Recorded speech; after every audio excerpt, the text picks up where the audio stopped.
And we are streaming live on nofilter.net. My name is Anthony Manuel. You are listening to the Art of Move podcast with me and Dr. William Raybar. We are in the Canadian Rockies trying to create a grand unified theory of human movement and proper biomechanics so that we can learn how to move the way our bodies were meant to move, train in a way that respects that natural design, and kind of debunk a bunch of crap, sort of bring some clarity to an industry that's constantly in dispute with itself, challenge a little bit of dogmatic narrative about fitness culture in general, and just seek the truth about human movement. And today's episode is going to be, we're going to go into a few different areas. We're going to talk about the foot a little bit more in terms of foot structure. We're going to talk about different ideas that people have about the foot and about how it's supposed to move. We're going to talk about the current models of gait mechanics and different things versus the sort of pivot structure thing that we've been talking about over the last several episodes. We're also going to do a bit of a clarification of terms. When I was listening back to some of our episodes personally, I realized that Will and I use language and jargon that is native to us and that makes sense to us, but might not make sense out of context. So we're gonna dive deep into clarification of terms and clarification of ideas and really break it down so that it's digestible, and not just digestible, but also practically applicable, right? So when we use terms like bow and corner, which is a GOTA idea, we're going to kind of break down what that means from a movement perspective throughout different joints. We're going to, and give different examples of movements on how you can do it. We'll also do our best for those who are listening to this on Spotify or iTunes. We're going to actually try to narrate it as much as possible. But the reality is we do these episodes on nofilter.net, which is a live video stream so that we can pull up video examples of different things that we see. We can also interact with the live audience members. So we have a chat. We have the knock function, which allows people to join themselves and show us their movement on video if they need it broken down. So if you're listening to this on Spotify or iTunes, go to nofilter.net, check out our next upcoming episode, and you can join live while we record these, and you can hear them and see them in real time. And the visual element really adds a richness to the thing that we're talking about, because we're talking about movement, right? And movement is not a composite of words and ideas. It is actual movement of a physical body through space. So that's that's sort of what we're going to be going into today. We're going to do a clarification of terms. I'm going to interrogate Will a little bit. He's going to teach me a little bit about the structure of the foot, because I don't actually know a lot about foot anatomy or foot structure. I know a little bit about foot biomechanics from what I've read and from the different things that I've understood. I know how I used to think about the foot, and I know how I think about the foot now. And maybe that would be a cool place to start today, Will, would be talking about how we've used our foot as as a mechanism in the past versus how we think about the foot now. And a few of the different lenses we've cued, foot action in different contexts. So I know for me, one of the cues that I always used to use is drive your heels into the ground, because it was always squats and deadlifts and you wanted to drive your posterior chain super hard. And I always thought if you drive your heels into the ground, you'll activate your glutes more and you'll have more drive through your posterior chain. And I used to, try to avoid basically getting off your heels in most movements. It was all about heel striking and drive through the heel. And that was like a big thing for me. And now, I'm on my heels very, very little, because everything is a pivot, and I'm on that, those last two toes. I'm on the baby toe and I'm on the ring toe, and I'm thinking of my foot more as this pivotal system, and I'm lighter on my feet, and I'm not driving through my heels at all, really, like unless I am explicitly lifting, my whole foot doesn't seldom dig into the ground as much as it did. So that's sort of like my personal evolution. But how's the foot and how you cue it and how you think about it? How has that changed over the years for you? Oh, there's been a lot of change. What I can do is I can kind of go through the traditional model, how most people think about it right now, and the differences I see currently. Okay, so when you mentioned the heel going into the ground, that's very much a lifting concept. Okay, having your heel push into the ground is very stable. It's like a kickstand, right? When you're standing there and just resting, when you're lifting, you want to drive the heel into the ground because it is a strong part of the foot and you don't actually have to move anywhere. So for the most part, lifting with your heel makes sense. Driving the floor with the heels makes sense. Even though you do put your whole foot on the ground, the heel is what contacts and has the most pressure. Okay, so in a lifting context, all that makes sense. Tripod foot is what it's called in mainstream biomechanics. So basically your first metatarsal, your fifth metatarsal, and your heel make a tripod on the ground, and that's what keeps your foot stable. And if you were to have an arch with that tripod foot, first, fifth, and heel touching the ground, then that is a stable foot structure, okay? Makes sense to me, but only for lifting. When you start to locomote, when you start to move, this model no longer applies as much anymore. And I'm going to unpack the reasons why, because this is a very controversial topic and a very important topic. This is where you get your power off the ground first. So you have to get it correct. Any questions on that particularly? Yeah. So, because again, this is an episode too where I want to like slow down and clarify some terms. You know, for those of you who got lost with the word metatarsal, for example, if you can picture your foot, your big toe, your little toe. Will literally has an anatomical, image, or he literally has a foot, like a foot skeleton model. So you think of your heel and your heel. You want me to just go through it? Yeah, sure. Yeah. So your heel's in the back, obviously that's what touches the ground first in lifting, right? Mm-hmm. And to be honest, in walking and running, the argument used to be, what do you touch first? Your heel? Is it a heel strike or is it a forefoot strike? Right? To me, obviously, now I'm like forefoot strike, okay? Because you're putting your weight a little bit forward because you're in your back chain. Your hips are a little bit behind you, okay? So that's not the question anymore. The question is, which side of the foot do I push my weight off of, okay? And in that case, going back to the anatomy, the heel's obviously in the back. The metatarsals are right here in the middle. So right below your toes, the part of your foot is a longer shaft. It's like a shaft of a car. And there's 5 of them. And the first one is corresponding to the big toe. The 5th one corresponds to the little toe. So we want to push weight off the little toe bone, the bone below the little toe, okay? And a little bit inside of that. Okay, so the weight when you step should be distributed really into the last 2, 4th and 5th metatarsal. You may look like you're dumping in a little bit in like during a run, but the majority of your weight, if you were to look at it percentage wise, to me now, I'm like, I want to put 90% out of the 4th and 5th.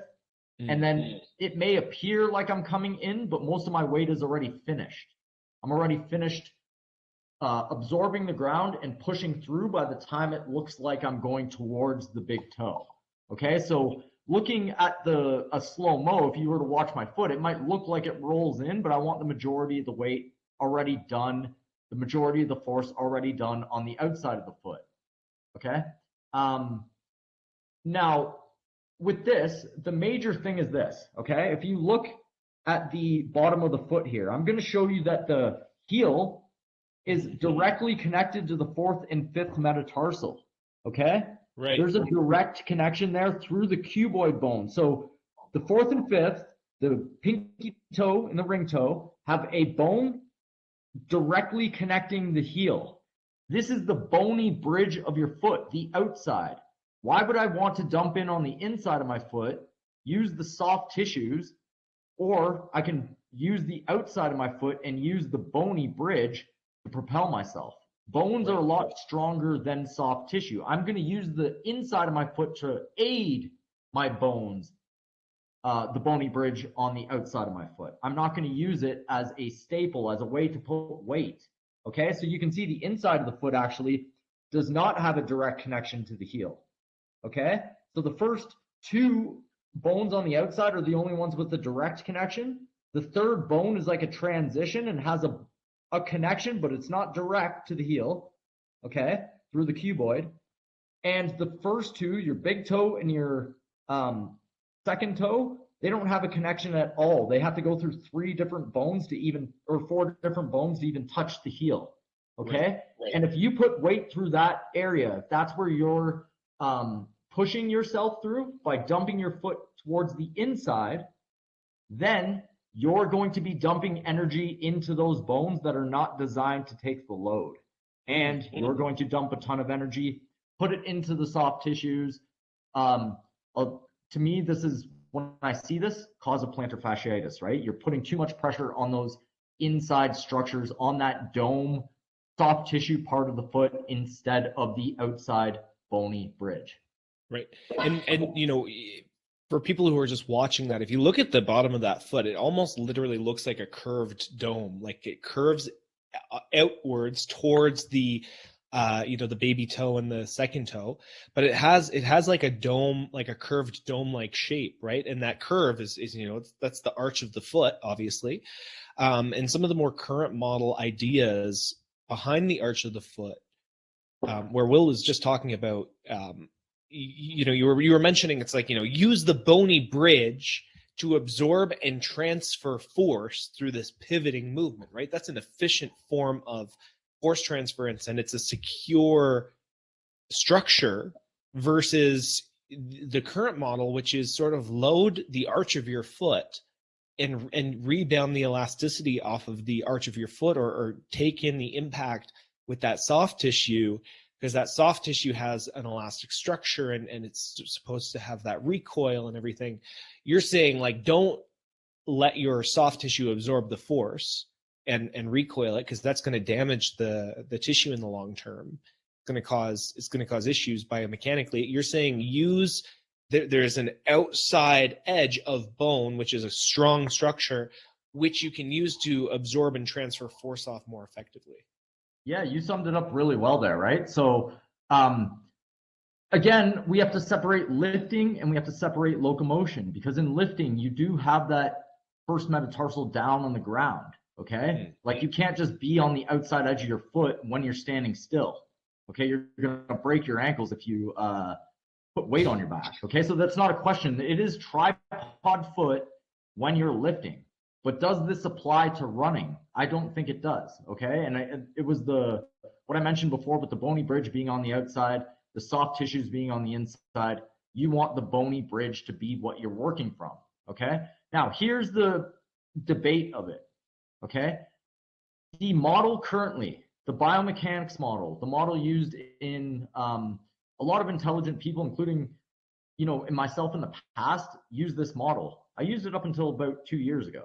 Okay, and that is to smoothly transition your foot, that it's going to land, okay, and then smoothly transition into the first ray, which is your first toe, and you take off your big toe, okay?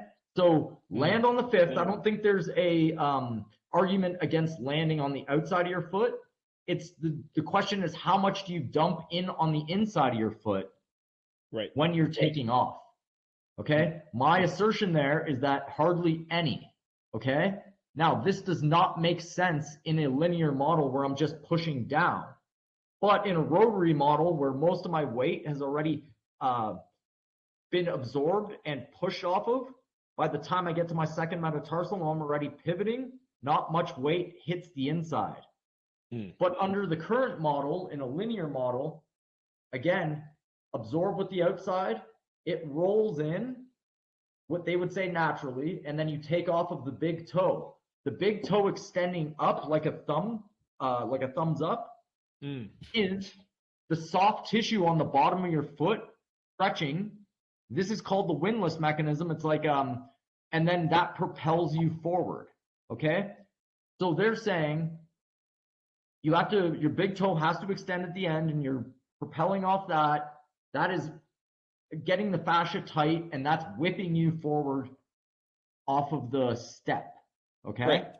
Yeah, any questions on that? Well, and I mean, even if you, again, looking at the structure of the foot with that sort of half dome structure, if you were just going from heel to toe and putting your weight straight down in the middle, of course it would start to collapse in. Of course you would start to dump inward, because it's just angled that way, right? So like if you're putting your weight straight from your heel to your toe, like dead in the dead center of your foot, like structurally you would almost have to dump that inside ankle bone low, right? Yes, I mean, I could show you video of the opposite happening, right? if you put a lot of weight, it's really, to me, the percentages, okay? The percentage of force that you're dumping, or pushing off of from the outside of your foot to the inside.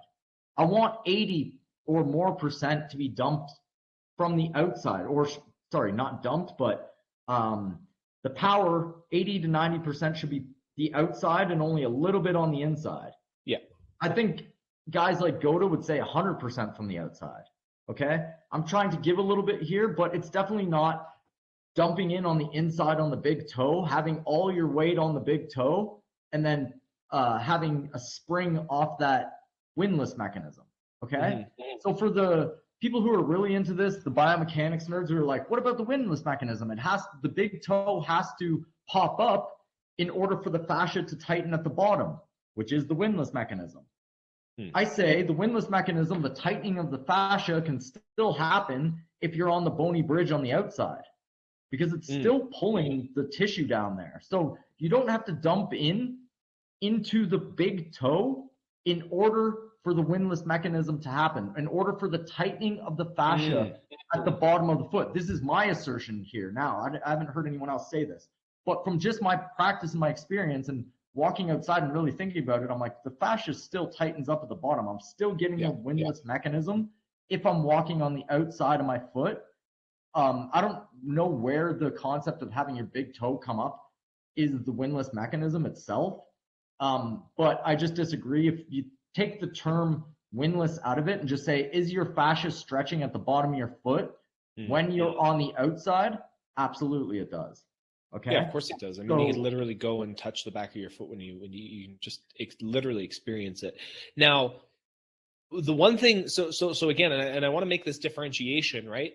The windlass mechanism is this idea that there's the soft tissue in the arch of your foot or on the bottom of your foot will stretch out and act as an elastic recoil to propel you forward, right? The prevailing theory is that your big toe stretching in the stride is what loads that soft tissue elasticity and releases to propel you forward. That's the current model, right? Now, what you're kind of making a differentiation between is that it's basically just where the pressure of your foot is, where most people believe the windlass mechanism has to be activated through the big toe, the pressure being in the big toe, which naturally requires a bit of foot pronation as in like the heel or coming in towards the center line, right? What you're saying is you can still activate the windlass mechanism, but on a more secure structure, as in the outside bony edge of your foot is a more secure structure to transfer force off. You're still getting the elastic recoil of the windlass mechanism. You're still getting that elastic recoil from the tissue of your foot. The main difference is you're not dumping into the soft tissue and you're not creating impact or force absorption from the soft tissue. The force absorption, or rather force transference, because you're not directly absorbing the force necessarily in this pivotal rotary system, is you're transferring the force. And this is the idea of efficient movement. You're limiting the amount of force that you're absorbing through your tissues because you're using the bone to transfer. You're almost rolling off that outside edge of your foot so that the force is transferred smoothly out of it. And then the result is that the soft tissues of your feet don't take a beating, and the soft tissues of the rest of your body don't take a beating either, because your alignment is proper and you're absorbing and transferring force efficiently. Yeah, I mean, you just summed it up beautifully there. That's exactly what it is. Like, basically, I don't want to dump my energy into the inside structure of the foot. And we'll unpack this a little bit here, okay? The inside structure. If you guys know who David Weck is, he would call it the long side of the foot, okay? Because it is longer than your toes pop out longer than the outside of your foot, right? So the inside's the long side, outside's the strong side. Nobody's going to debate, or I don't think he would debate this, that you take off from the strong side, the outside, okay? The question is, how much do you come in on the inside of the foot, okay? For me, it's just balance. I use it for balance purposes. And let's say I'm on terrain, I might dump into the inside of my foot because my ankle, I hit a rock or something like that, and I have to dump in. Yeah. That's fine. But from a cue end of things, for how I cue myself, I'm always cueing myself to be as much on the outside of my foot as possible having my heel go away and having my inside ankle bone as actively high as possible. This makes it very hard for me to dump in to the soft tissue structures on the inside of my foot. Right. They are not designed, to me, when I look at it now, I'm like, this is not designed to take load repetitively. It can absorb force. It's like an upside down, like trampoline structure, right? Right. Like the outside of my foot is taking the load because it's the bones. They're designed to do that, take load. The inside is like a helpful dome that pops out if I need it. Okay? And I can train that dome too. I can train it to be more elastic. And that's the arch of your foot, right? But for the most part, I don't want to be actively dumping into that section. So, you know, in terms of general locomotion, most of your training, you're cueing weight on the outside edge, right? So one of the criticisms that Goda gets, even from some more popular movement guys like David Weck, is that, you know, like you said, maybe you'll step on a rock, or maybe you're running on uneven terrain, or maybe there requires you to do a hard cut where you are dumping on the inside edge of your foot. And it's unrealistic to believe that you're going to be on the outside edge. Is there utility of training foot pronation, or that turning in of the foot towards the inside ankle? Is there a use for doing it? Because you just said you can train the soft tissue to be more elastic, but can you train that pronated position to be more resilient? Or is there a point? Like if the majority of your training is oriented towards, you know, creating a good pivot, you're coding in that for your locomotion, you still have that as your principal mechanism. Is there utility of training pronation in that like sort of tissue perspective? Yeah, like, I mean, here's the thing. You can train tissue to do anything, okay? So I can spend my time training with my arch collapsed, and I could probably make the tissue stronger. Absolutely. I would be able to mitigate more forces. And would I spend my time doing it? Probably not. I would spend my time working the outside edge of the foot in my coding it into my nervous system, coding it into my subconscious, that's the behavior that I want. Okay? So it's a time allocation thing. I want to promote the better behavior, so I don't have to use the parts of my foot that aren't designed to take load a lot.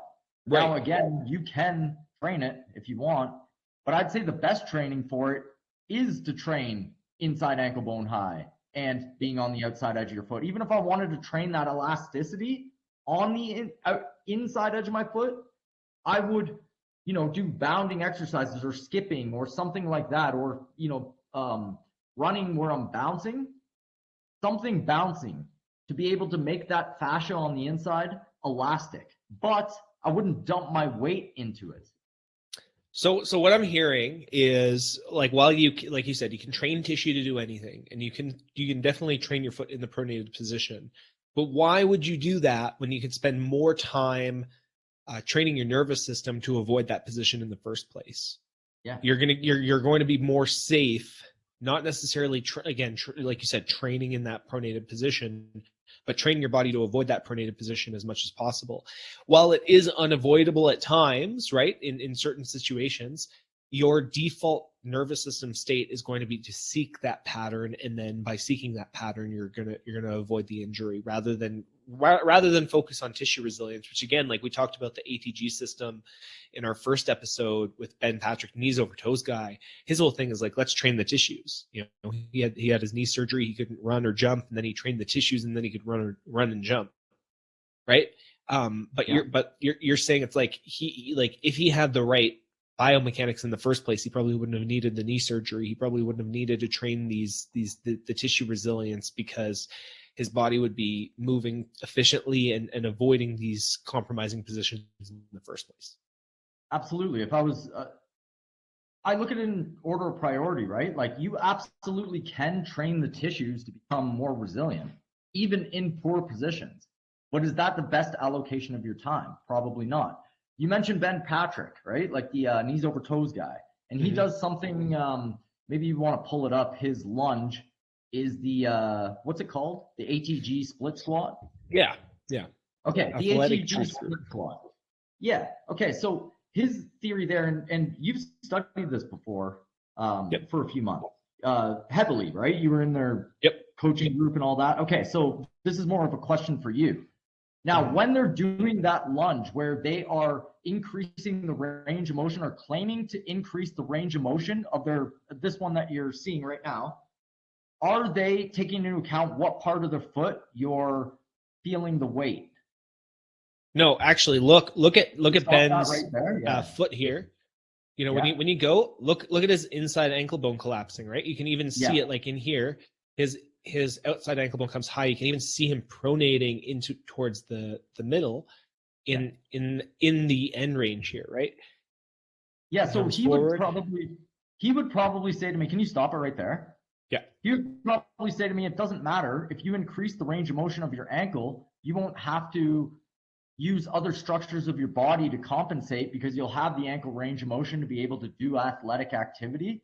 So don't worry about what part of your foot you're on. Just increase your ankle mobility." But I would say, one, you're training a very specific position. Okay. Two, I would say where you put the weight on your foot is more important than the mobility of your ankle. Okay? Right. And that's a foreign concept to a lot of people. The mobility is king. Okay, mobility and stability is king, not what part of the foot. Well, and this is his wife doing. You know, when his wife does it, for example, and this is the thing. Like it does in theory, you are training your ankle range of motion with these split squats, but you are also taught within you're taught within this system where it's like the heels down thing doesn't apply. So this is a technically correct split squat as well, where that is, I think it's his wife that's doing it, and her heel comes off the ground when she lunges forward, right? I think the point is to extend the range of motion through the knee, no matter what your ankle position is, and it's loading that extended, that flexed position of the knee, that hyperflex position of the knee in as an extreme range as possible. Yeah, your ankle eventually, the goal is eventually your ankle will come down towards the ground. However, like that's for most people who are doing these, this is the end range position. When I was doing these, I couldn't keep my ankle on the ground all the way because I have piss poor ankle mobility in that position, right? And this is exactly what I looked like when I was doing these with a barbell and everything. Like that's what I looked like. But I never paid attention to what part of my foot I was putting weight on. And if I went back to some of the go ahead. Do they say that you're supposed to have your heel up, or are they saying keep your heel down? Like, what's better to them? Heel down is better. Really? Heel down is better, but if you don't have the ankle mobility, that's how you build it, is through these ranges of motion, right? So it's like you're training these ranges through these movements. You're not doing necessarily static stretching. So in a zero program, there's a lot of tibialis raises and calf raises and like bent knee calf raises and a lot of different full range of motion loaded exercises like this, right? So when you're training the knee joint, it's through an extremely flexed position through the knee. But again, like watching Ben go through this, like watch what happens to his foot. Yeah, you see it come in? Laid on the inside, 100%. Yeah. And so like they don't pay attention to foot biomechanics. They're specifically oriented around. So this is why I wanted to bring up ATG, is because their philosophy here is, and a lot of philosophies in general that I understand in terms of, anyone who wants to play nice, quote unquote, with the lifting in the gym world. It's how resilient are your tissues through range of motion. Like you said, mobility is king, but it's not just mobility, like not just like passive range. It's like how strong are you in these ranges? Doesn't matter like where. Concept, eh? Yeah. The new concept is to be strong within ranges, and that's like what your ideal is, right? So what I like about this is he is like, you are strengthening your tissues through those ranges of motion. I would argue specifically in the motion that he's doing. Okay. Yeah. He's not thinking about which part of his foot. I don't like that. Having your heel on the ground, name a sport where you're moving forward, where your heels are on the ground. You won't be able to find one. Okay? Right. Maybe wrestling or something in MMA when you're pinning someone against the cage and you have to drive into the ground. I've seen Khabib do that, where he puts his heels into the ground and uses that as like a stopper from going forward. I've seen that. But I would say having your heels off the ground is the way to train athletically, not having your Right. heels on the ground, because you never, ever do it in an athletic activity, with very few exceptions. Right. Maybe to Right. stop yourself. But even then, I wouldn't do it like that. Well, I wish I could zoom in on this a little bit. Maybe I can if I. So if you look at his heel here, his ankle came off the ground ever so slightly here, right? When he comes all the way into the full range of motion, he's talking about like the tibialis access. And the point of this is his weight isn't in the heel, right? Did you see his heel come off a little bit when he was in that full range of motion? The weight is still in the front part of the foot, right? True. But again, you're still probably driving in through the toe, because the point of this movement, again, this, like, their philosophy is, let's isolate the extreme ranges of the joint. If you're going to load your knee, specifically targeting your knee, you're not going to keep your weight in your heel. You're going to put your weight as far forward as possible to put your weight into that knee joint, right? So that's the sort of mentality. He's not necessarily training necessarily like heels down drive, because a lot of the movements, because again, he's talking about knee tissue resiliency, so a lot of the weight is in the forward part of the foot. That's why you can get away with coming up onto your toes when you're doing it. But if you look at the points that he's doing, it's like, what is the point of doing an ATG split squat? Well, 1, ankle mobility; 2, a full knee bend; 3, you have balance between sides; 4, tibialis access, so you're increasing the range of motion that your tibialis can have; and 5, hip flexor length. This is all like, this is the model that they're prioritizing. And again, we're talking about matters of priority when we talk about functional fitness. The map that we're working on is the first priority should be proper biomechanics, and then from proper biomechanics, things like mobility, things like tissue resiliency, things like that will naturally improve. And then if you need more, then you do specific move. Well, at least my mentality, my idea behind this is, you start with your movement first. You start with the proper biomechanics, and you code the proper biomechanics as much as possible. If you have specific issues in specific parts of your body, then you can address them after you've coded the proper biomechanics. Or if you're having an obstacle to coding proper biomechanics, then you address it as you're coding it, in response to your limitations within the coding of the proper biomechanics. What they're trying to teach in ATG is, be strong in end range positions, period. And then that way, it's not just long range, it's also close range. They'll also do like short range work, and it's kind of hard to describe it, but like, if you're thinking like short range pectoral work would be like, if you're laying on the ground with a dumbbell, and you're doing like small repetitions in the absolute closest range of the contraction, that's close range. And then you're increasing the range in the full contracted position as well. It's short and long range training, and that's what they're saying. It's like, you do that, you're going to have tissue resiliency, and then it doesn't matter what force you have to absorb, it doesn't matter what your sport throws at you, your body will be prepared to meet it. And so this is I think what I'm seeing is this is where the differentiation between the two philosophies kind of comes to light, right? Where a system like ATG and just most of physio and most of mainstream training, this is the new popular concept that I see in terms of fitness trends, is resiliency through end range of motion, and short range of motion is going to help you be injury proof. We're saying, let's change the narrative a little bit. Let's focus on moving right, so that you don't be injured in the first place. Would you agree? Exactly. You don't need all that tissue resilience if you're moving correctly. Now, there's an argument over how to move correctly, of course, right? So I'm asserting my points here, and trying to bring up discussion, and giving reasons why I think that's the case. But in terms of the ATG stuff, look, there's this idea out there that you need a ton of range of motion in your ankles to be able to run. I have metal in my ankles. It's like, and I'm running pretty good. Okay. So you don't need that much range of motion. I don't need to be able to touch my hamstrings to my toes arbitrarily, or to my heels, or whatever it is, hamstring to calf, in that ATG split squat, in order to be able to locomote correctly. Okay.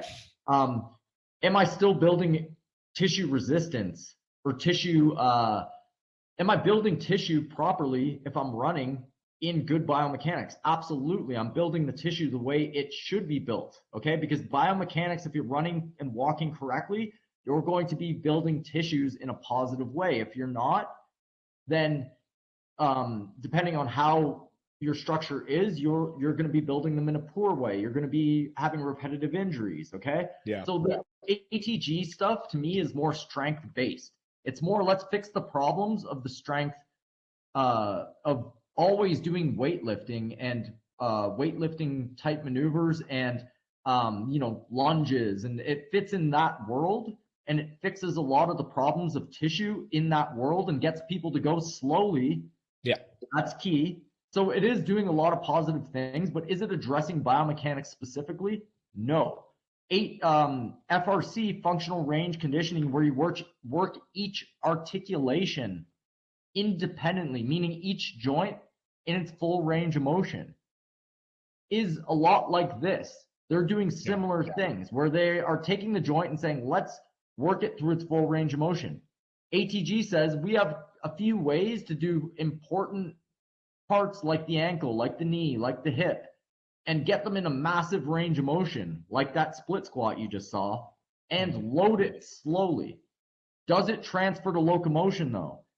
Does it respect what you see in slow motion? Does it even talk about that? No, it doesn't. Okay. So, or I don't think it does anyway. Right. So, well, they don't talk about that necessarily at all. And again, that's the whole.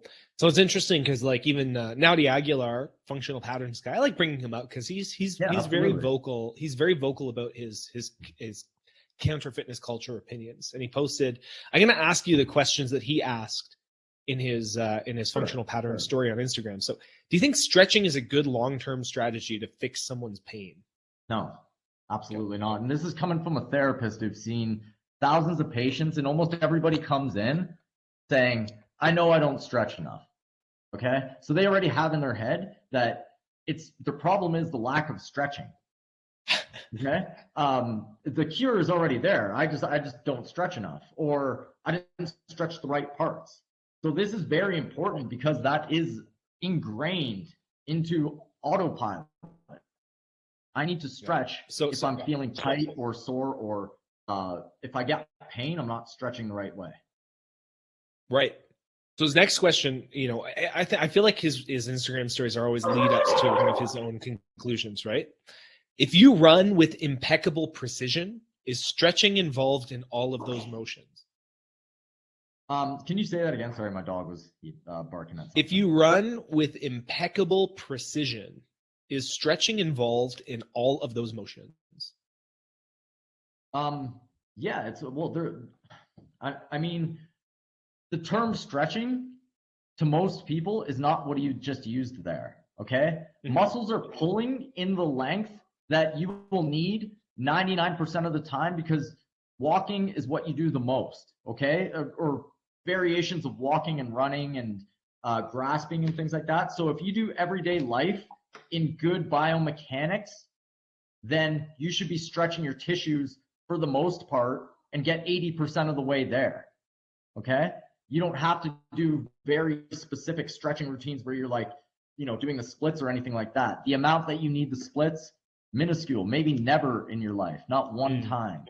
Very nice party trick, very good for gymnasts and people and dancers and people who need to access those ranges of motion all the time. For the normal person, no, if you have good running biomechanics, you will stretch your tissues and not have to stretch. I barely ever stretch. Cat stretching. Yeah.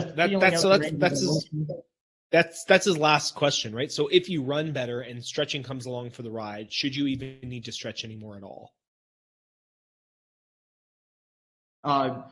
Very little, very, very little. Let's put it that way. Yeah. And I'm the same, right? And I came from the background where like I was going for the splits. I did stretching all the time to access different ranges of motion for lifting.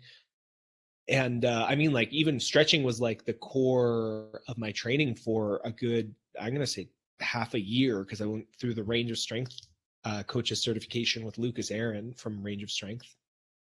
But right now I barely stretch at all, if ever. because my movements put me in a range of motion that my body is meant to kind of move through. And moving through those ranges of motion just make my joints feel good. Like I have more space in my hips. I can sit more comfortably in a squatting position. I just like, I don't need to stretch because I'm not, first of all, I'm not doing things that like jack my tissue up, which is nice. But the other thing is like I'm moving properly and I'm not putting a ton of impact onto my tissues. Even when I'm sitting all day, I find I don't have to stretch very much. I can still sit on a cushion to meditate and stuff. And, you know, like the final point that Naudi makes here is stretching in the way that it's currently done is a poor way to account for why we feel pain in the first place. It leads to overly lengthened ligaments, which ruins your joint support in the long run. So I'd say like when we were just looking at, you know, like the ATG system where you're doing those super long split squats and you're getting that ankle mobility, you're getting that knee range. It's like, yes, you are strengthening your tendons and you're strengthening your tissues in those ranges, but you're also stretching out your ligaments. And like what happens when basically that strength deteriorates over time because of age? Like, are you going to be left with overly lengthened ligaments and shitty joints? Very, very good point. And this segments to the next thing I wanted to talk about anyway. Okay. So whatever you train your tissues, however you train them, they are going to respond that way. So if you're always pulling, if you're always stretching the way it's done traditionally, lengthen and hold or lengthen and that's the goal, lengthening, okay? Your tissues are going to slowly deform into a lengthened position, okay? Now, this isn't good in that you're going to lose spring and elasticity. So there's always a spectrum. Let's say a bodybuilder on one end that's super tense and tight and doesn't have a lot of elasticity because his muscles are too dense or his fascia is too dense or his body is condensed. And then on the other end, you have like let's say a yogi who's a daily practice who stretches into massive ranges of motion, but just holds it there. Okay. Now you're going to have tissue that's elongated and I mean, you're going to have more quote unquote mobility or flexibility, but it's going to be at the cost of the springiness of your tissues. Do you want to train? To me, I want to train the springiness of my tissues to have them be elastic. Now, this ties into what Naudi Aguilar said about the ligaments. Can you train your ligaments to become more elastic as well as your muscles? Interesting question, right? Now, I think you can. Like my belief is that you can do this and that you can see it on display and that it explains a lot of what you're seeing in marathon runners with they do seem like they collapse their feet in quite a bit compared to most other athletes. Okay. And I think the reason why is because when you're going that far, let's say you're running 50 kilometers on a regular basis, you have to be really springy and efficient in your movement. If you were clunky, you wouldn't make it. Okay. So when I look at somebody in like like somebody go down the street and they're running, the first thing I look for is this person quiet on the ground? Are they efficient with their feet in propelling forward instead of just up and down? Or are they, you know, in every step, are they stopping themselves? Okay. So if somebody was to be super clunky on their feet, I would say they wouldn't be coding a spring in their ankle. Right. If somebody lifts too much, hundreds and hundreds of pounds all the time, they're not coding a spring in their ankle. They're coding those fibers, those ligament fibers to be dense. So is somebody who stretches too much. They're coding them to be too long. They're not coding them to be springy. Now, the reason I say this histologically, which means from the cells, is because every stem cell, whether it's bone, ligament, muscle, tendon, they all come from the same stem cell. And force is the language that you tell them what to lay down. So you're going to tell your body what type of tissue to lay down according to the forces that you put into that tissue. Okay? So you're over a period of years, let's say 7 years, you have new cells in your body, 100% turnover. In that 7 years, you coded spring tissue to come in, like ligaments that are springy to come into your ankles, let's say. Okay? You're going to have, after 7 years, a more springy ankle, okay? Because you told your ankle, lay down these cells over a period of time, and that's the type of cells that are laid down, okay? So that accounts the difference in, if I was to watch a powerlifter or bodybuilder walk, it would look very clunky. They don't look very graceful most of the time, okay? Like, people just can see this, I think. Marathon runners look light on their feet probably 100% of the time, okay? Because they have to be springy at least every the good step. ones. Yeah, exactly, right? Like, I mean, I'm talking about the elite one, okay? Yeah. With that said, let's take a look. Is there any questions of that? Yeah, well, like that frankly just blew my mind, what you just said about the turnover of cells and the fact that you're coding like a cellular function based on what you're training things to do, right? And like it reminds me of one of my weightlifting mentors is a guy named Christian Thibodeau. And when I was powerlifting, I would always take advantage of the stretch reflex. It was always bouncing out of the squat so that I could lift the weight up faster and faster and faster. And I was strong as shit doing that, right? But I remember him making the point that it's like it's short-sighted to just take advantage of the stretch reflex and only code that, because you're not accounting for tendonal strength within that. So you need periods of training that where you're doing slow eccentrics to develop tendonal thickness and tendonal strength so that your tendons can absorb more force to recoil more. But what I'm hearing is, you're literally coding how elastic a thing is. The actual thickness and resilience of it doesn't matter as much if it's not elastic. So you need to code it while it's elastic as well. And what I was finding is, like, I never had issues. I mean, I was in my early 20s where I was basically physically invincible. Like, frankly, between the ages of 18 and 24, you can get away with so much shit with training, right? Like I got away with a lot without injuring myself. But every repetition had this hard, it was like focusing on the elastic turnaround at the bottom of the squat. And I was super springy. And I trained like that for a year. I never did slow eccentrics. And then as soon as it's funny because I lost that speed, I lost that bounce. When I switched it around, I started doing, again, slower eccentrics to, quote, train tendonal thickness and tendonal structural integrity so that I could withstand more weight using that stretch reflex. So I didn't really understand it, because in theory it was like, well, this makes sense. I'm thickening, I'm strengthening my tendons. And that's why I was pretty sold on the whole ATG system too, because it's like I'm strengthening my tendons. But if your tendons and your ligaments are meant to be elastic, what you're saying is you need to train them to be elastic more than you need to train the thickness and the, quote, resilience of them. And in theory, they'll be more resilient anyway if you're training the elasticity. Yeah, that's what I believe. And the counter argument obviously will be, well, you're going to train the thickness of the tissue and then you can move that into elasticity. Okay. Mm-hmm. Is that true? I'm not sure. This is like, I don't know everything about this stuff. A lot of it is I have to bring it into my own movement practice. And by the way, if you don't have a movement practice, start doing movement. Okay. Start playing with these concepts yourself. Theory's nice, but play with these concepts yourself. Okay. So back to the thought process behind getting muscle thick in the end ranges of motion. Okay. Maybe it works, maybe it doesn't. You definitely adapt to whatever you do. Okay. But think about in running. Okay. In running, once I take that step, my muscles are not in control anymore. Okay.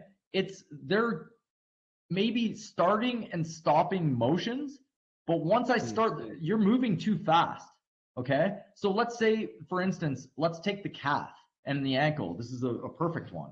If I train calf raises all the time and get these beautiful big calves like Arnold, okay? Was he the best runner? Do you think he would last running down Venice Beach for more than 5 kilometers without his calf cramping? Probably not, right? So my point is that at some point, and some point quickly, you have to turn that strength into elasticity by doing elastic motions, okay? Most of the highest jumpers in the world, the triple jumpers, the people who use that bounce, that deer-like bounce, okay? They're not training massive weights for the most part. They're training plyometrics, bounding, things like that in order to get those tissues to react this way. Now we're taking it to the next level, being like, okay, I understand that physiologically. Now let's put the right biomechanics behind that, right? You can argue about that, but to me, at the foot, that's going off the strong side of your foot. That will give you the right math, the right code to put that elastic stretch in there and allow you to propel forward. Okay, so again, in the gym, you are not training elasticity with weights. Again, when you're running, okay, imagine you have a Spider-Man suit on, a tight, really super tight spandex suit, okay, and you go to run, and when you like reach for your step, you're kicking your leg forward, right? Automatically, that suit is going to tighten up in the back and give you an extra little bit of recoil because that suit is stretched. Do you know what I mean?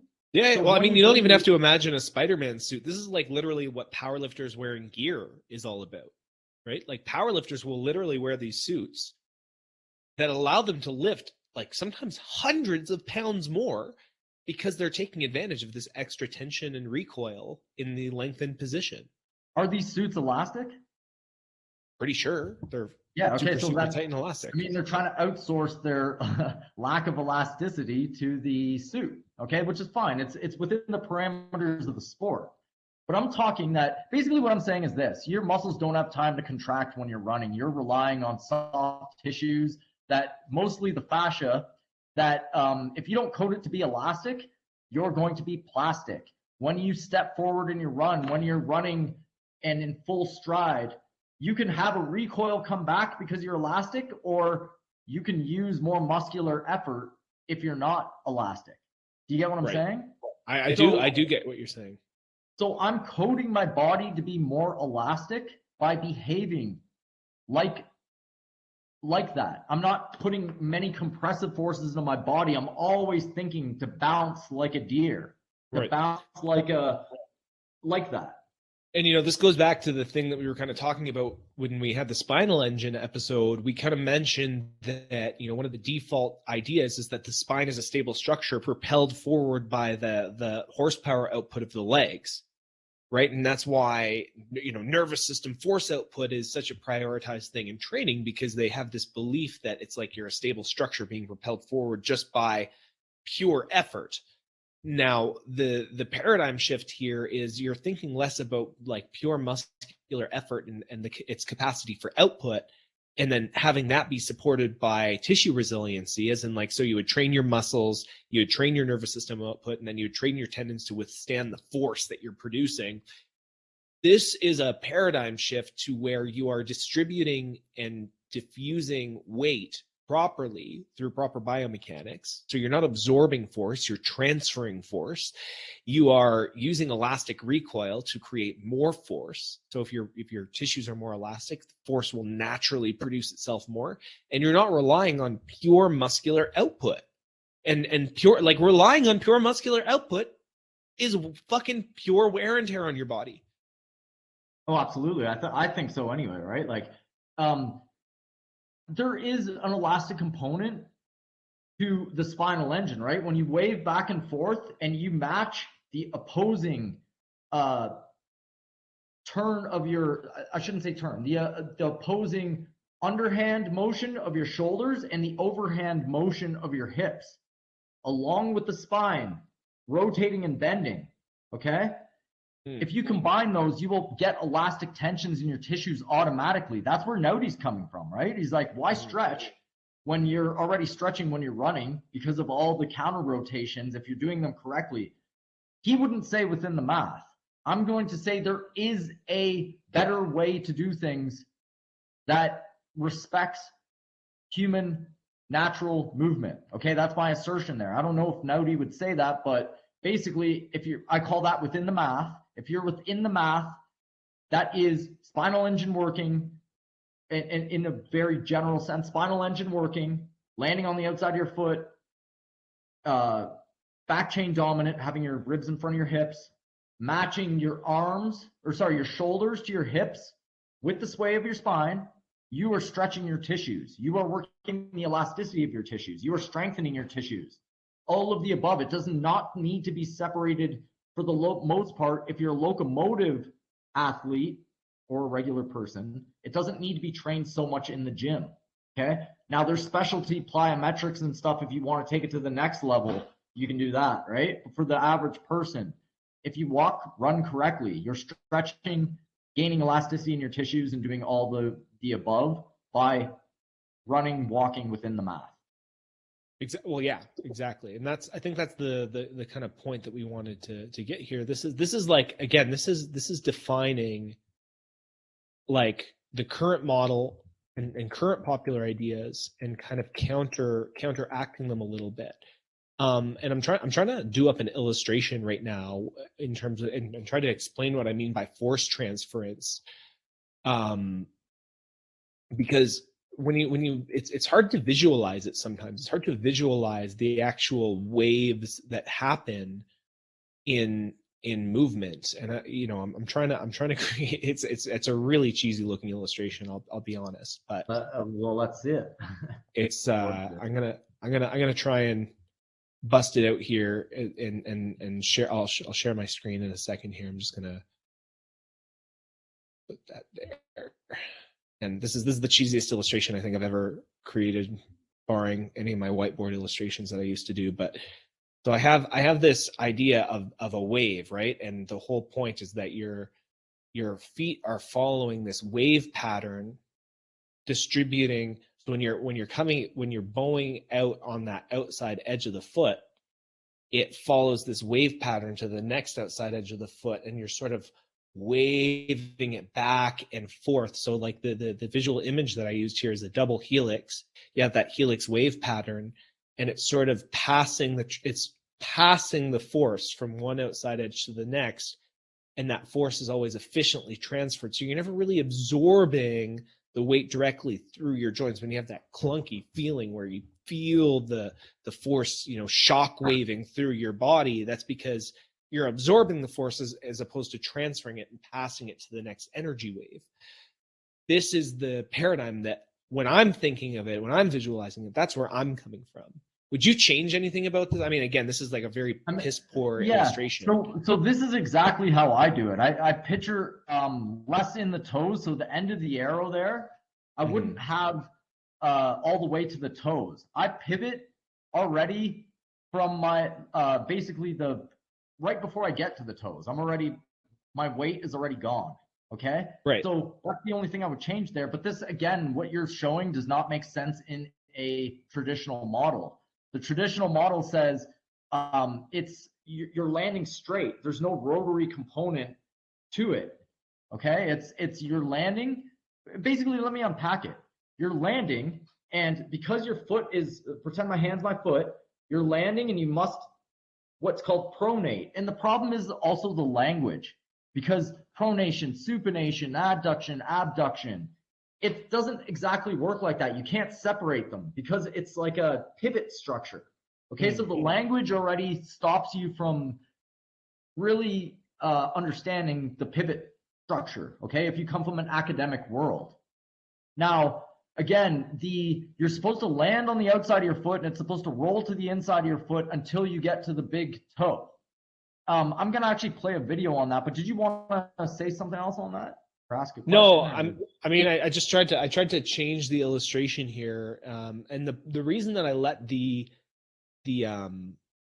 sort of the arrow extend to the toes was because that's where I'm releasing it, because my foot comes off the ground. So it's like that's where that's the trajectory of it. I'm not putting the pressure in it, right? Like so when it reaches that point past the toes, then my foot comes off the ground. But this is like a more accurate thing. You kind of land here, and then your heel spins out as you're releasing the force behind you. And that was, again, like I'm literally using Canva to try and illustrate what's happening at the foot. I would say put the arrow a little bit farther down, and it's more of what I would say a little even further down. Really, eh? So you start you initiate the movement closer to there. Depends if you're walking or running. Right. If you're walking, you're initiating closer to the heel. If you're running, you're probably initiating closer to the forefoot, ideally. Again, every step is an opportunity to do something, to have the energy properly rotate to the other side of your body. It starts at your foot. Because you're stepping, let's say you're running a marathon or running a 10K or something, you're stepping 20,000 times. You might have sequences where you're off kilter or off rhythm. Okay. Right.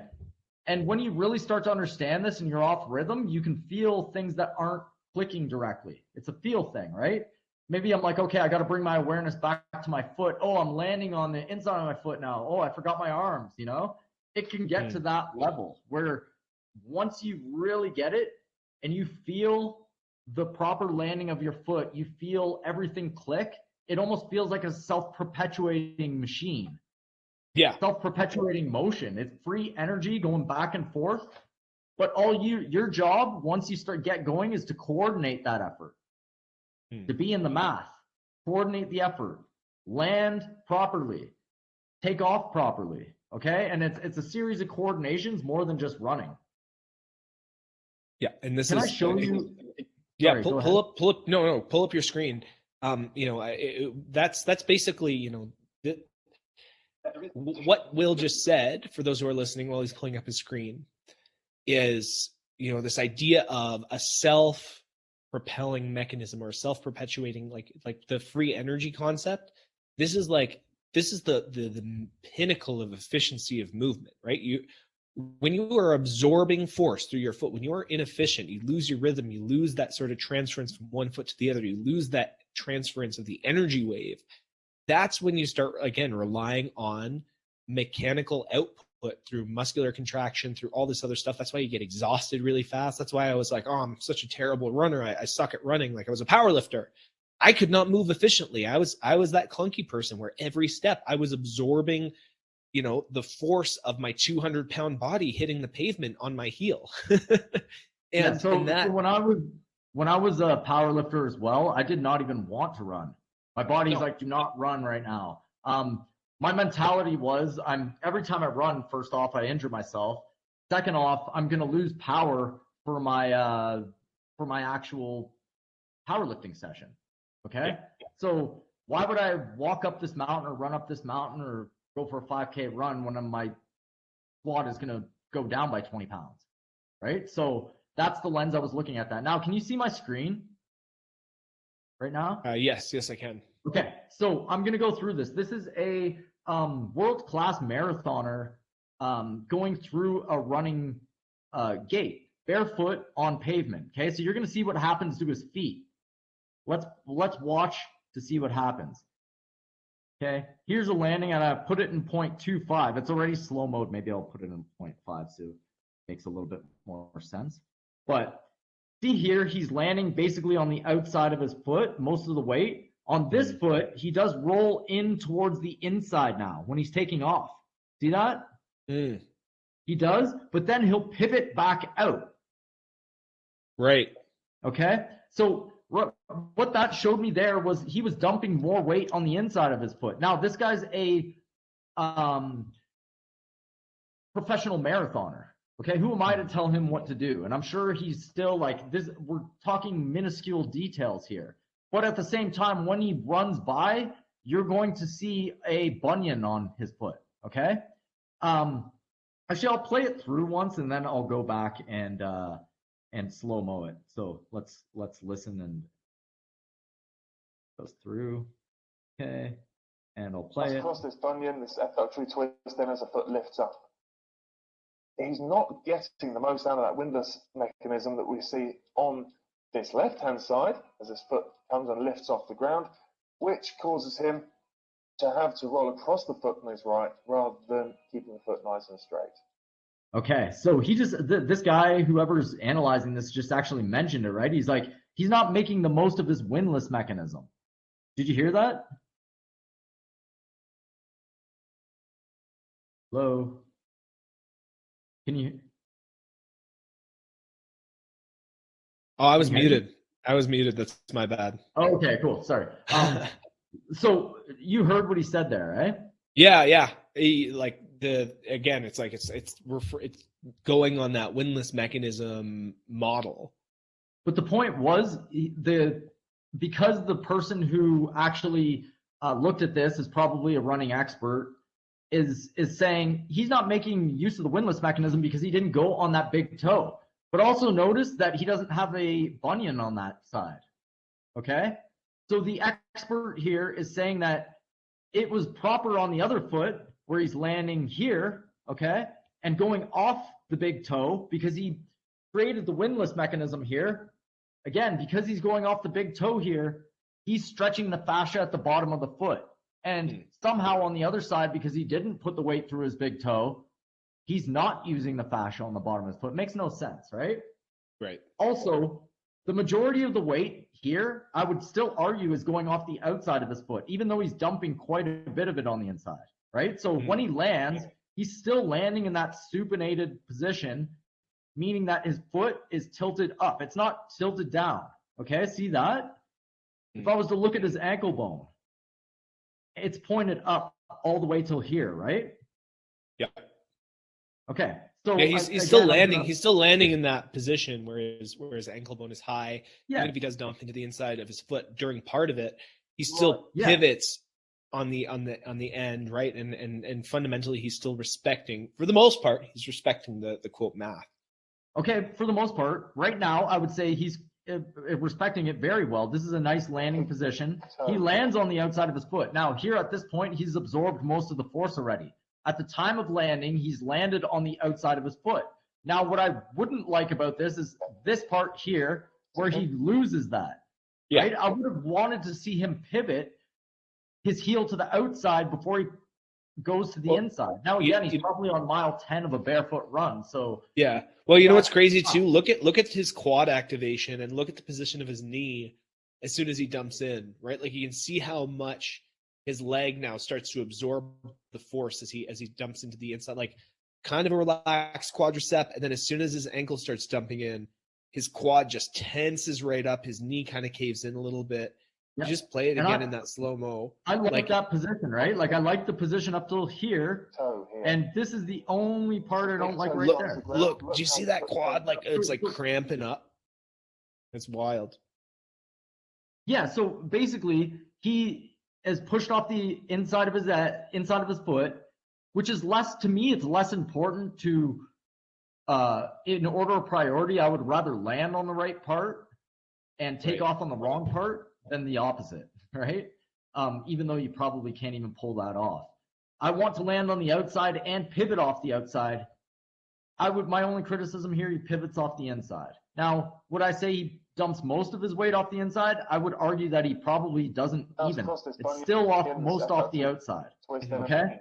Now, he does pivot out. All that's good. Let's watch the second landing. Right now, you can already see that as he's landing, he has that big toe up, okay? That's a good extensor behavior. You can see the bottom fascia of his foot right here. It's already tightened up, okay? So the windlass mechanism doesn't need the big toe to have weight on it. It's already tightened, okay? And he's getting ready to land. There's a good example. Here's that structure, the dome, the trampoline. He's going to land on this outside structure, which is the bony bridge. You can even see the bones here, right? Right? So as he's landing, watch. He's not getting the most out of that windlass mechanism. Okay, so he lands on that outside portion of his foot, right?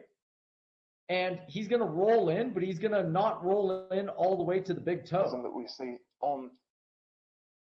See how, and he's running on pavement, right? This is really tough running. Why would you run barefoot on pavement? He's probably just doing it for the camera, right? But as he lands, he's absorbing with his forefoot, and his heel's going to go closer to the ground, but he's still going to have the majority of his weight in his forefoot, and he's still going to push off that forefoot. Okay, so his heel's not really hitting the ground. The majority of the weight is still here. Okay, I like this behavior much better than his right foot. The announcer here would argue with me. Okay, he would say that, no, the foot with the bunion on it is the reason he's running correctly, right? Like, take a look at that bunion, the size of that right there. He is dumping in on the inside edge of his foot, and that's where he's pushing off a lot of his weight. It's not designed to do that. So you're going to create a bunion, and this is literally a detective's clue into you dumping the weight on the outside, or sorry, the inside edge of your foot. The other foot doesn't really have that bunion. So it's interesting. This is interesting. So this is like, you know, I've never heard that theory being the reason why bunions form, right? Like a lot of like, it's sort of like, why do bunions happen? Some people are like, oh, your shoes are too tight. But now this is a really interesting thing. If you start to dump on the inside edge of your foot and you start to put the weight on that bone, then the bunion's naturally going to form in that direction. Is that sort of the idea? I think it's absolutely. And the Wolff's law in biology says that when you put force on a bone, you will lay down more bone there. That's what that is. You're putting force through that area. Again, in the linear model of walking and running, you're supposed to do that.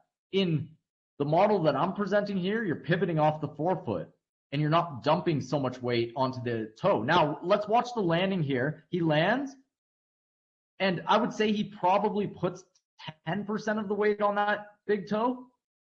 If that, he's already taken off of the outside edge of his foot. Okay? So in that way, I don't think that the windlass mechanism isn't the big toe coming up with weight on it. It's you landing on the outside edge of your foot on that bony bridge, and that tightens up the connective tissue on landing, but it's already tight because your big toe is extended up. Cool. I think his left foot there was better behavior than his right. The announcer argued the opposite. Right, because he didn't have the windlass mechanism through the big toe as much. But you were saying that he's more secure because he's focusing more on the bony structure, which is a more structurally sound position. So guys, like, as a recap, you know, I know I said at the beginning of this episode, today was going to be like a bit of a clarification episode. While we talked about the foot, we just talked about the foot, which I loved. Like we could probably talk about the. It's funny. I was talking to Gary from GLS training today, from one of the GOATA guys, and he said, you know, we can literally start talking about a foot and end up talking for hours, and we literally just did that. So we've been talking for like close to an hour and 20 minutes just about feet and how are you supposed to use your feet, and like, you know, we obviously touched other topics too, but I want to just do a quick overview recap of some of the concepts that because we dove deep into a lot of stuff today.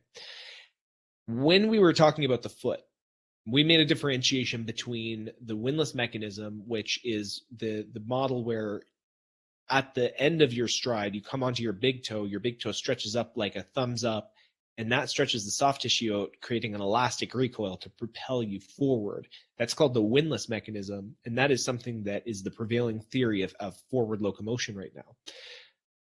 Will presented this idea that we still are pivoting on the outside bony structure of our foot. If you look at foot anatomy from a skeletal perspective, it forms this sort of half dome, and the most structurally stable, secure structures are following the outside edge from the heel through that fourth and fifth metatarsal. So we're sort of boomeranging on the outside edge of the foot as the foot pivots out as you step back. And the argument is you still have the activation of the windlass mechanism through that, but you are more structurally stable because you're not dumping into the soft tissue of the feet and you're not collapsing your ankle, therefore creating more structural tissue damage. And this is just a more structurally sound way to propel yourself forward in space. So we're looking at the foot not as this like sort of elastic recoil where we're training the tissue to be more resilient. We're literally coding it into our body to walk using the correct pivotal system, where we're walking and standing and stepping on the most secure part of our body, the bony structure. Is there anything else that I missed in terms of that recap? No, that was a great recap. Can we go on to the next part of the argument? Let's get really into this. So this is the meat of the argument, okay? And that is, how much should the ankle bone collapse during running? Okay, right. How much? And the way to say that academically is how much pronation should you have during your run? Okay. Now, there's arguments all over the place that pronation's natural. GOATA movement would say don't pronate at all. Okay. Now, if you so if you land on the outside edge of your foot and you pivot and your heel turns away, Afterwards, your foot is going to come in and rotate and look like it's pointing inwards. So it'll go like this, okay?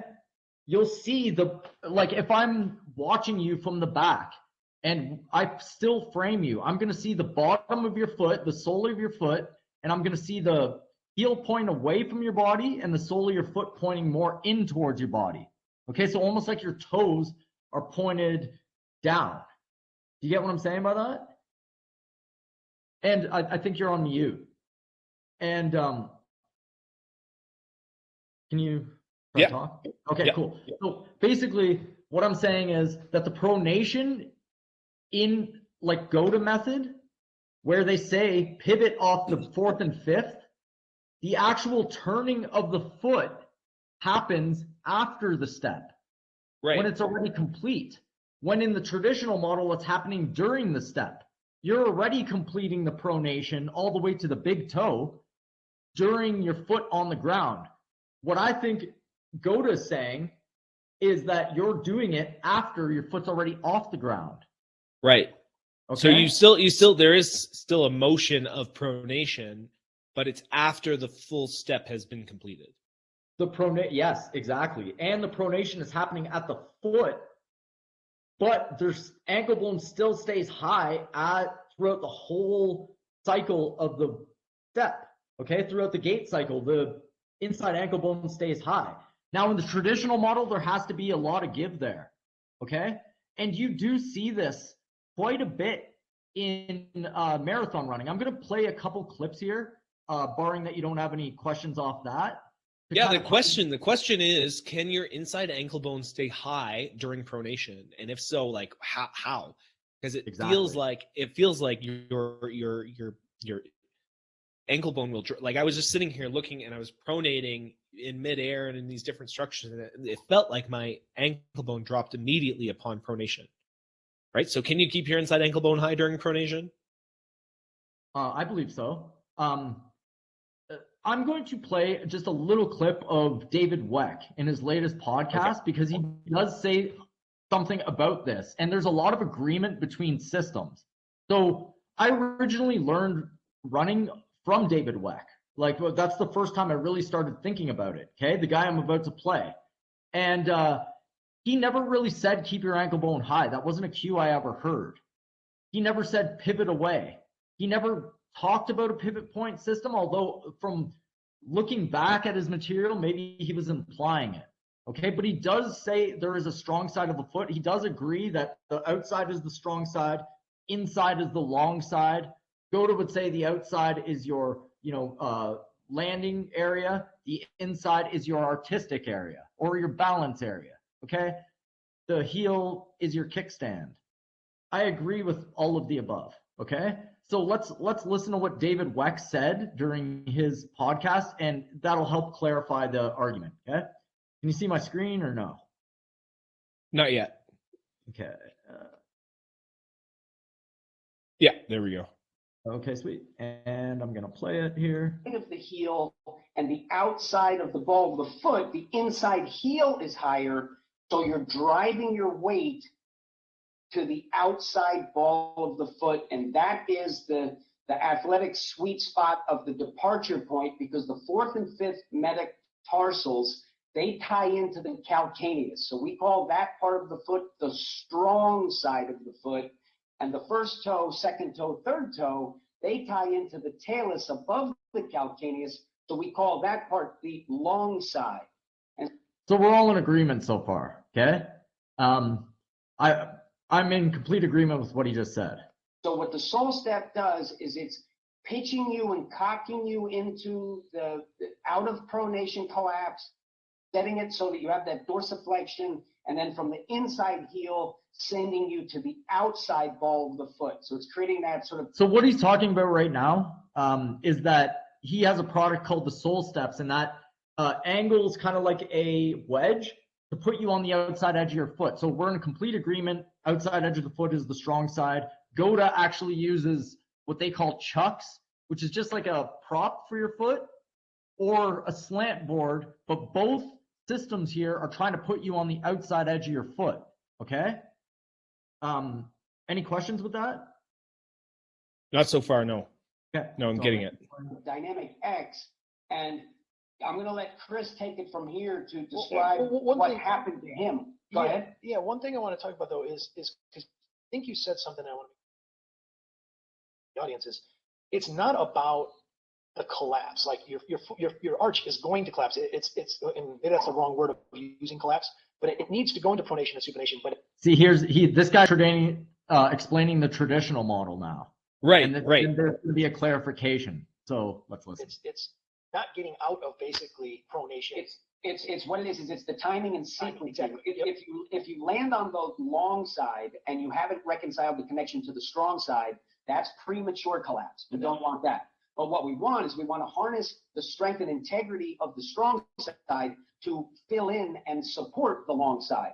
And that is the interplay. And yes, I mean, for the biomechanists out there, when you see someone running like an Eliud Kipchoge, I mean, you know, these self-righteous biomechanists saying, oh, he's doing it all wrong. He's never been injured and he's the greatest marathon runner of all time. And he's doing it all wrong? No. Okay, so you heard that there, right? And I wonder who he was talking about those biomechanists, right? You could just use your imagination. Mm-hmm. But I'm going to keep playing this for a minute here. He did it all wrong. That's why it's just genetics. Exactly. It's the sequential order so that by the time you're pronating, you are now past the point of problems. Okay, so hear what he just said there? Once you're pronating, you're past the point of problems. Basically, when your foot's coming in, you've already landed on the strong side of your foot, and you're already taking off on the strong side of your foot. That's the fourth and fifth metatarsal. Most of what your forces that are going to be put through are already done. And even if you dump in on the inside of your foot, that's less of an argument. It should be less of an argument because it's a low percentage of energy. Okay. Goda would say 100% off the outside or inside edge, all off the outside edge. Weck would say, no, there's a little bit of play there because we can see it in marathon runners, right? Goda would say, well, we can improve on the marathon runners. They're not perfect. We can improve on that, right? So that's an argument right there. I'm going to play it just a little bit longer. Any questions you have so far? No, I'm thinking, and I'll have some questions by the end of this. Yeah. There's sure. I'm going to play it just another 30 seconds or so because this is really great stuff. That makes sense. Yeah. And what's powerful in what you've said consistently through everything we've talked about so far is about the efficiency. It's not about the muscular control. I mean, obviously things have to happen, but it's a lot more than that. And it's how do we create this efficiency? So, Chris, if you wouldn't mind, or go ahead. Yeah, I kind of want to jump in a little bit because we're talking about efficiency. That's right what I wanted to get into. And we're talking about efficiency of movement, mechanics, and all this stuff. And again, something I'm really big on. I'm the coaching guy. I want to get my coaches being able to get this stuff into sessions and into my general clients' lives. And okay, sorry, I went past what I wanted to share there, but it's okay. Basically, you heard the argument, right? Like, he doesn't want to argue about when the pronation is happening or anything like that. He's just like, okay, we're going to get 80-20 if you just stay on the strong side of your foot for the most part. But I'm going to parse it out even more and bring the debate of how much pronation should be happening at the actual ankle itself, okay? Or whether it should be happening, the pronation should be happening when your foot is coming back. That's the way I practice in my own movement practice now. And it feels way better. Okay. I feel way stronger. And I'm able to pivot better and do all that. Okay. When I keep my ankle bone high the whole time and stay on the outside edge of my foot as much as possible. So for a practical standpoint, for my own cueing, I always keep my ankle bones as high as possible. A lot of times I'll think about that for 15 minutes straight while I'm running. And that brings me a lot of fruit. Okay. Maybe my ankle bone does collapse a little bit. But I'm running better when I'm actively trying to not let it happen. Okay. Now, again, the counter argument will be, well, why do you see it in Kipchoge, the best marathon runner of all time? So let's take a look at that. Okay. Let's take a look at what happens here. Can you still see my screen or no? No, you stopped sharing. Any questions before I do that? No, I mean, like they kind of, it's funny because at the end, that guy literally touched on, I'd what say is like the central thesis of what we're talking about right now, which is that it's more efficiency versus just the pure output, right? And this is the whole point of this conversation. This is the paradigm shift. I always try to like after, by the end of our conversations, there's always one takeaway point for me. the takeaway point for me in this whole episode has been a paradigm shift between focusing on tissue resilience and power output and moving more towards biomechanical efficiency. So the proper movement patterns that create efficiency and less tissue damage in the first place is the priority versus, say, working on just, training your tendons and your muscular system. Yeah, I agree. Let's take a look here at the marathon runners and kind of what David Weck was talking about here. Okay, so let's take a look at Kipchoge in the middle here. This is where he did his sub-hour marathon. Okay, watch his ankle bones online. You can see my cursor, right? Mm-hmm. Okay, so right now he's got a fairly high ankle bone. I would say it's a little bit collapsed, but watch when he lands. See how much it collapses in right there. Yeah. Okay. I wish I could slow this down a little bit more, but basically it's coming in every time. There. Right? Yeah. There. No, you can see it. Okay. Now, when I look at these guys, like I was saying before, I'm gonna play it in full speed now. And then I go back one more time. Basically, you could see how elastic or how bouncy they are when they're running, right? Yeah. They're very efficient. Like, when I watch someone like this run, like an actual marathon runner, I'm like, wow, that person is very bouncy, very efficient, looks smooth. Like, how are you running that fast, right?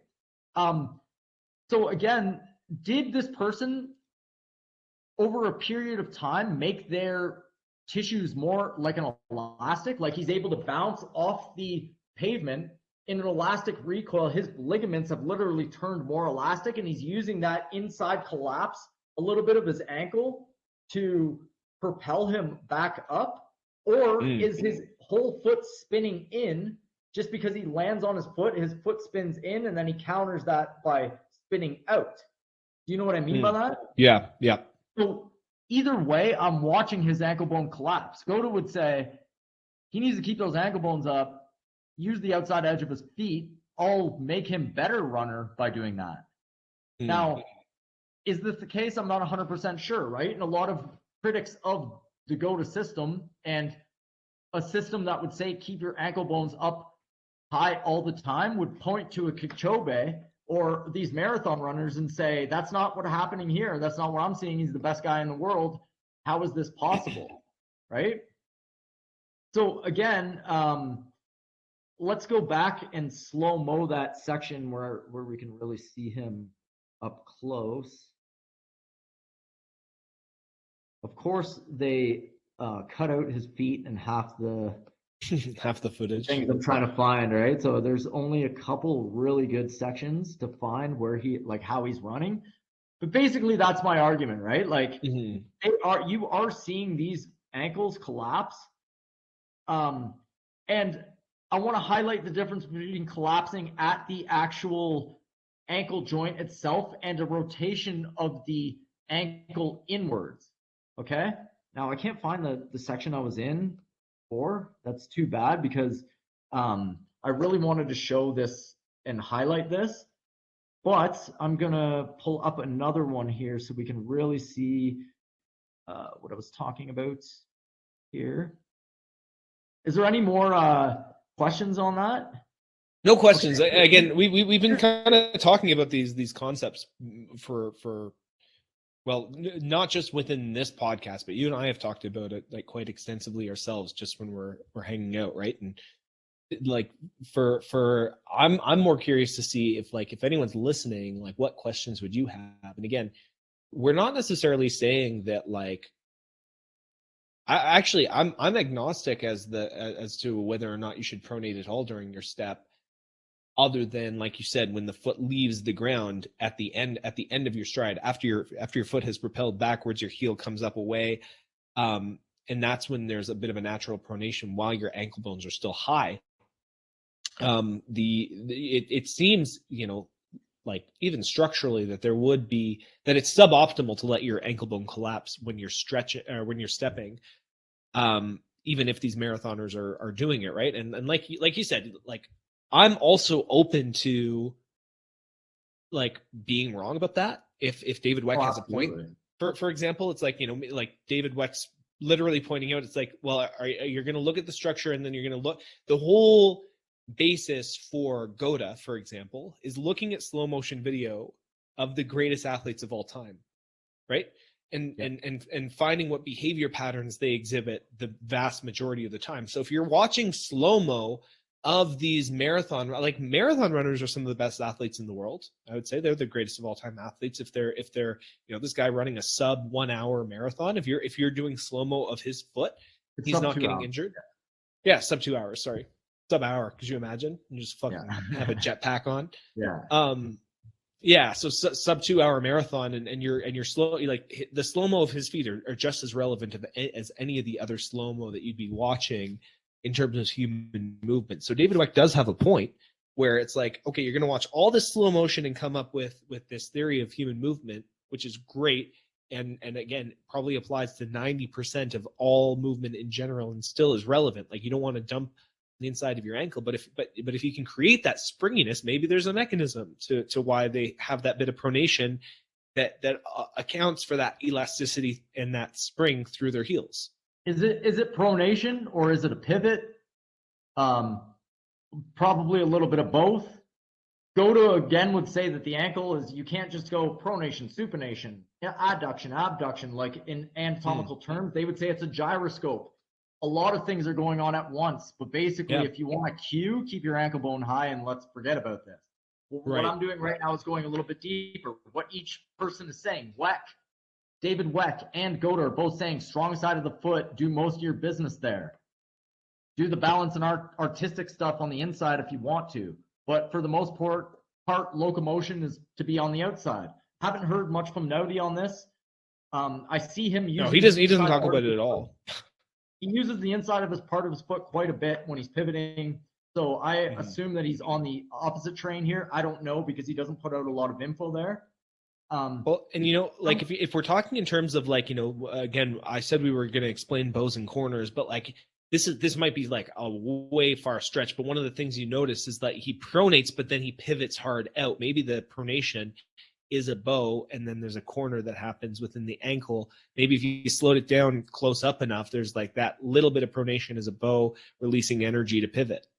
I'm not gonna speculate on that, because I'd like to hear it from his mouth. I'm just saying that from the systems that I've really looked at, and right now, again, I've said that I think Goda is the best system that I've seen out of all the movement-based systems. I like the way they assess things. So, and I like David Weck as well. So Goda, Weck, functional patterns, FRC. And there's a few more anyway, right? That I like those systems and how they look at things, okay?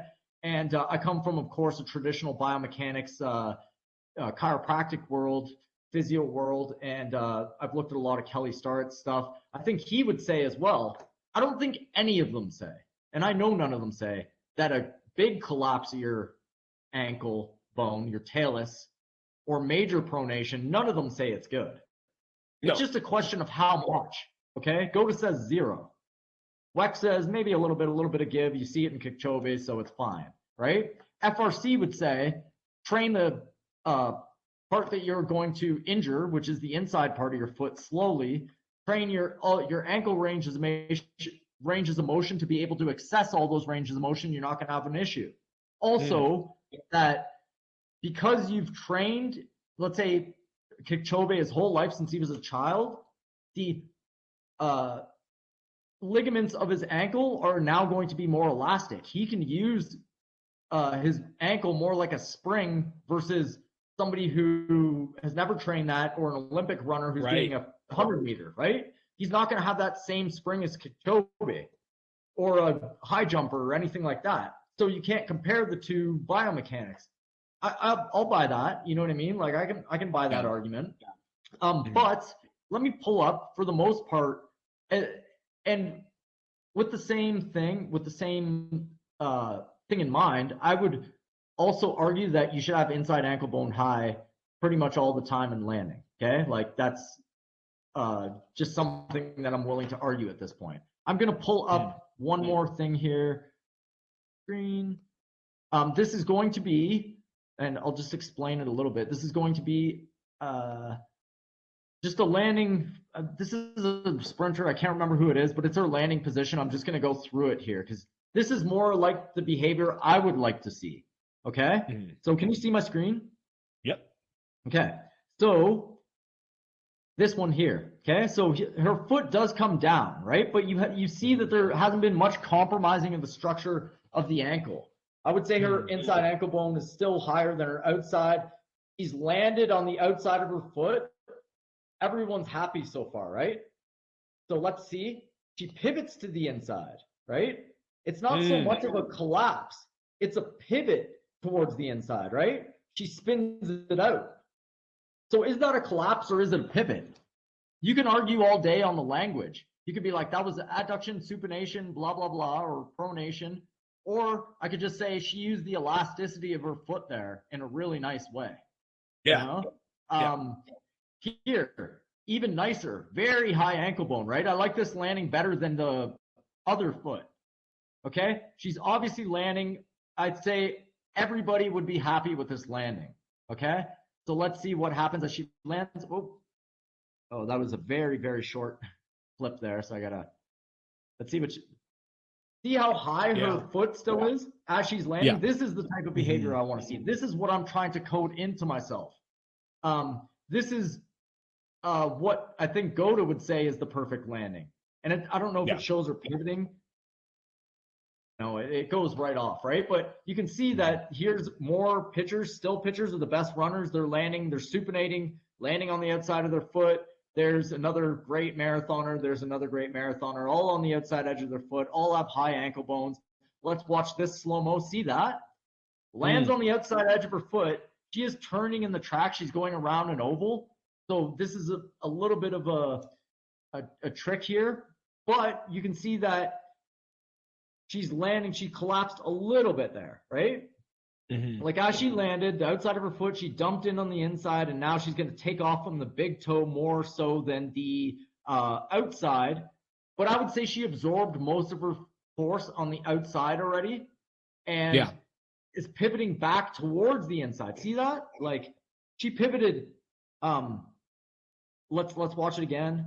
Outside, inside, pivot back outside. Pivot back out. Yeah. That pivot out. That pivot out again. It's taking advantage of that elastic. Like even though she collapsed in, there was an elastic recoil back out. Right. There wasn't absorption purely of the force. She was still transferring the force back to an outward pivot. Okay, that last one that I just had up there. Can you still see my screen? Yep. Okay. So I didn't even see this one. Let's take a look at this one here. I'm going to watch her left leg land. So her left leg's going to land here, and she does pivot in, right? Her ankle bone doesn't collapse in a big way, but again, she's on that, like I would say right now her weight is more on the big toe. She landed on the outside, pivoted towards the inside, and again, pivots towards the outside. I would say on that one, she did come off more on the toe. Okay, but let's watch this leg, the left. Okay, she lands. Look at how high that ankle bone still is. Look at how supinated she still is. Look at that bow that she just created. To me, this is a way better landing. Okay, and let's see what happens as she leaves. Whoa! Oh, again, this person cut off. Whoever made this video cut off the landing. But my assumption is that she would have pivoted and had a nice heel away finish. Let's see if it'll show up from a different angle here. The exact same one. Whoa. Oh, I'm on 2x. I thought it was on 0.5. This makes a lot of sense as to why I wasn't able to slow-mo it. Okay, again, outside landing, that's beautiful. This one was a little bit better because I would say most of her weight was still on the outside edge. Now let's watch her left hip here. She's gonna land. Beautiful, right? Inside ankle bone still high. Nice bow set. Yeah. Does come in a little bit on her ankle, but I would say I was gonna say and I would say that's more of a pivot, and most of the weight still is on the outside of the foot. And most of her weight came off. I would say she's not coming off the big toe there. I would say she's coming off more of like the third metatarsal. okay? Mm-hmm. And a nice outside finish. So I'm not, I like the way this person runs. For the most part, we're slow-mowing it. She's going the fastest in the world. You're like, some of your mistakes are going to come out. What I would perceive as a mistake is like literally the most minuscule difference, right? Between keeping your ankle bone high and keeping the foot from rolling in too much towards the big toe. Now let's watch this next person. I wonder who it is here. Can you still see my screen? Yep. Yeah. Yeah. Okay. Unless you hit stop sharing your screen will stay up by default. Okay. So let's watch this person's left foot land. He again is supinated. There's the landing right there. Inside ankle bone, super high. He's probably running ultra fast. So there's going to be a ton of force here. The amount of force that you have when you're running at full speed is massive. That's why it's important to cue yourself, even within your own head. Keep my ankle bone high, or it will collapse, especially if you're not super strong there. Okay? So as he lands, I would say this is still way on the outside edge of his foot. His ankle bone's still high. He pivots in, spins back out. Yeah. Yeah, again, lands, pivots in, And spins then back pivots out. Yeah. Yeah. So there's always, I mean, so even basically what I'm picking up from this is, even if you're a good efficient runner, even if there is some slight pronation, there's always a pivot back out so that your heel goes away at the end of your stride. And you're still pivoting out on the outside edge of your foot, even if there is a bit of pronation that happens. What we were trying to differentiate, and what the debate kind of seems to be, even amongst some of the more functional, to the degree that people are looking at this on this deep of a level, is the debate seems to be, if there is any pronation at all, how much pronation is acceptable? Because no one is going to be saying, hey, go pronate your foot when you run. It's a great idea. No one's actually going to be saying that, right? Well, they do say that. They do say that to pronate towards the big toe, but I'm talking more ankle as well. Nobody would say to drop the navicular bone towards the floor, which is the inside ankle, towards the ground. I don't think anybody would say that that's a smart idea. I think some people would argue there's a little bit of slippage in there. Okay. Again, the cue in real life for me is still, even if that happens, is still keep your ankle bone high. It will promote better behavior. It will promote better supination on the ground. It will promote your heel to go away. Okay. So for practicality purposes, heel away, inside ankle bone high, land on the outside of your foot, make it a pivot system, not too much pronation of the foot. There you go. And that's the foot in a nutshell. As far as like our current understanding, our current model that we're working off. And again, we're trying to find the right map for all movement. And that's what the Art of Move is really about. If you were listening to this podcast episode, please go to nofilter.net, go to Anthony Manuel. That's my personal vault. And you can find these episodes vaulted, and you can watch the video replay where we're pulling up the video footage. If you were just listening to us narrating video footage over audio, it might not make too much sense. You can still listen to the cues, sort of visualize it, but having the actual images while they're coming up is such a huge benefit. Because again, the Art of Move is about movement, right? And so seeing visual movement is a lot more educational than just hearing us talk about it. Yes, you can hear us talk about it and you can visualize it. There is something special about actually seeing it. That's why we pull up so much slow-mo video. That's why we use so many visual representations. Will had his bony foot today out in full force, and we had a lot of great video footage. And this is a topic. Obviously, we almost went on 2 hours of just talking about the foot, right? And that's crazy to some people. But the importance of, think about how much time you spend on your feet. Think about how every force that you absorb, every step originates from the foot. Wouldn't you want to know how to use that correctly? Wouldn't you want to know how to utilize that as much as you can? So this is the Art of Move podcast. We dove really deep into this, and I'm sure this isn't the last time we're going to be talking about the foot. We covered a lot, and I loved your summary at the end. That was like pretty much a perfect wrap of everything that we covered. Big paradigm shift for me again is focusing on efficiency of movement over the force that you are able to absorb and produce through your tissues, right? So it's less about absorption and force production, and it's more about efficiency of movement so that you can efficiently transfer the force. So again, go to nofilter.net, go check out when we're doing these live, because we love having people on debating us on these topics. We love hearing people's opinions, questions, and otherwise. You can follow us on Spotify. You can follow us on iTunes now. We are now officially on iTunes as well. Yeah. But nofilter.net is always our preferred way to present these to you guys, because again, we're doing them in video format with live interaction, with live video playback. And that's some of the more valuable stuff. So thank you guys for listening. Please subscribe and share it with your friends. If you know other physiotherapists, chiropractors, personal trainers, any movement nerds in general, send them this podcast. And it might piss them off, frankly speaking, because again, we're working on a different map than 99% of practicing people, it seems, right now. But we want to get the message out there, and we want to have debates with other professionals who are really into this. So, my name is Anthony Manuel. I was here with Dr. William Raybar. This is honestly, these are some of my favorite times of the week. So thanks again, Bill, for having these conversations with me and for doing this podcast. It's an absolute blast. Thank you. Let movement be your medicine. Boom. There you go.